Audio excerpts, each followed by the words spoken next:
दोस्तों, स्वागत है आपका मेरे YouTube चैनल पे। दोस्तों, आज हम बात करेंगे इस वीडियो में कबीरदास जी की जो साखियां हैं NCERT हिंदी कक्षा 9 में, तो उन पर आज हम चर्चा करेंगे। मैं एक एक करके उन साखियों की यहाँ पर अर्थ सहित व्याख्या कराऊंगी।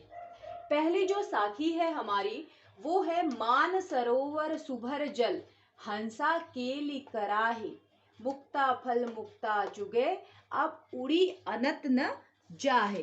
इसमें कबीरदास जी देखिए क्या कहते हैं। उन्होंने मनुष्यों की तुलना इसमें हंस से की है। मनुष्यों की तुलना हंस से की है।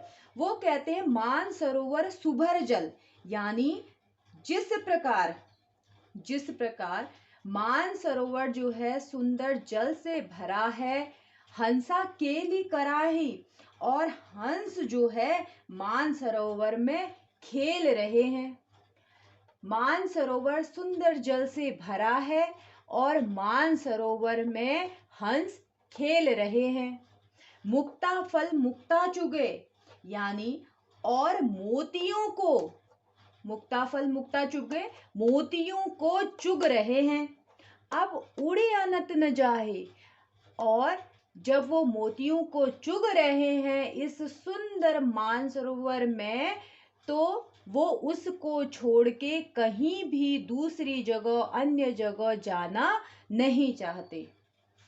कहने का तात्पर्य यह है कि कबीरदास जी मानसरोवर और हंस को यहाँ पे संबोधित करते हुए कह रहे हैं कि मनुष्य माया जाल में फंसा हुआ है।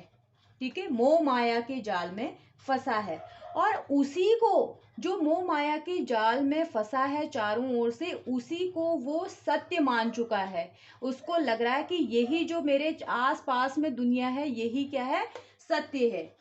और वो क्या कर रहा है उस सत्य को मानकर, उसके आगे वो कहीं भी और किसी को भी समझना नहीं चाहता, अर्थात वो उस माया जाल से बिल्कुल भी बाहर निकलकर कहीं अन्य जगह जाना नहीं चाहता है। ये इस साखी का अर्थ और व्याख्या है।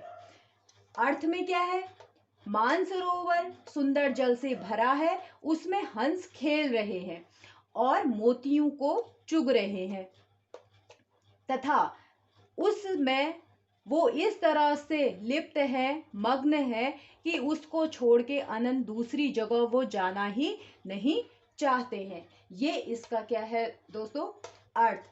अब दूसरी साखी में हम जाते हैं। दूसरी साखी है प्रेमी ढूंढत मैं फिरो, प्रेमी मिले न कोई, प्रेमी को प्रेमी मिले, सब विष अमृत होय। अब इसमें प्रेमी यानी कबीरदास जी प्रेमी यानी ईश्वर को संबोधित करते हुए कह रहे हैं कि प्रेमी ढूंढत मैं फिरो, मैं जब ईश्वर को ढूंढते हुए इधर उधर फिरा जा रहा था, प्रेमी मिले न कोई, मुझे कहीं पर भी प्रेमी यानी ईश्वर की प्राप्ति नहीं हुई। प्रेमी ढूंढत मैं फिर, जब मैं ईश्वर को ढूंढते हुए इधर उधर फिरा जा रहा था, घूम रहा था, तो मुझे उस ईश्वर की प्राप्ति कहीं पर भी नहीं हुई। प्रेमी को प्रेमी मिले, सब विष अमृत होए। लेकिन जब कठिन परिश्रम के बाद क्या होता है, ईश्वर, प्रेमी रूपी ईश्वर की प्राप्ति हो जाती है, तो सब विष अमृत होए। तो विष माने होता है जो ईश्वर को ढूंढने में हमें कठिनाई आई थी, अमृत यानी सुखमय, खुशी। ठीक, तो जब ईश्वर की हमें प्राप्ति हो गई, जब प्रेमी हमें मिल जाता है यानी ईश्वर हमें मिल जाता है, तो हमारा सारा दुख दर्द कठिनाई सब दूर होके किस में बदल जाती है, सुख में बदल जाती है। यानी कबीरदास जी इसमें ये कह रहे हैं, साधारण शब्दों में व्यक्ति को संबोधित करते हुए कह रहे हैं कि जब वो ईश्वर की खोज में निकलते हैं, इधर उधर घूमते रहते हैं, तो उनको ईश्वर की प्राप्ति नहीं होती। लेकिन कठिन संघर्षों के बाद, परिश्रम के बाद, जब उनको अंततः ईश्वर की प्राप्ति हो जाती है, तब जब ईश्वर की प्राप्ति हो जाती है, तब उस समय ईश्वर को ढूंढने में उनको जो भी कठिनाइयां आई थी, वो सब भूल कर वो अपना जीवन खुशी खुशी बिताने लगते हैं। ये इसकी व्याख्या है।